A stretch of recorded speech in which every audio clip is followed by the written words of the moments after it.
করেছেন যে নিজের খায়া ধানের শেষ, নিজের খায়া ধানের শেষ, নিজের খায়া ধানের শেষ, নিজের খায়া ধানের শেষ।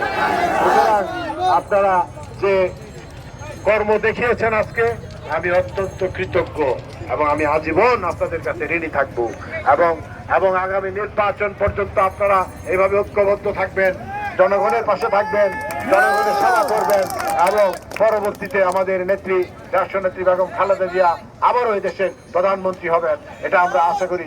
এবং এখন নামাজের সময় হয়ে গেছে, আজান হয়ে গেছে, আর কথা বাড়াবো না।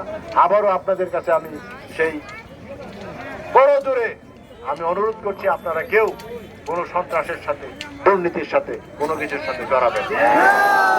আপনারা জনগণের কাছে থাকবেন, জনগণের পাশে থাকবেন এবং আমার সাথে যারা আছে এই ধরনের কোনো লোক নাই। তাই ভাইরা, আমি আর কথা বাড়াবো না। আবারও আপনাদের কাছে আমি চির কৃতজ্ঞতা প্রকাশ করে আমি আমার বক্তব্য এখানে শেষ করছি। আল্লাহ হাফেজ। বাংলাদেশ জিন্দাবাদ, বাংলাদেশ জাতীয়তাবাদী দল জিন্দাবাদ, শহীদ জি অমর হোক, রাষ্ট্রনেত্রী বেগম খালেদা জিয়া জিন্দাবাদ জিন্দাবাদ, আগামী দিনের রাষ্ট্রনায়ক তারেক রহমান জিন্দাবাদ জিন্দাবাদ। আসসালামু আলাইকুম।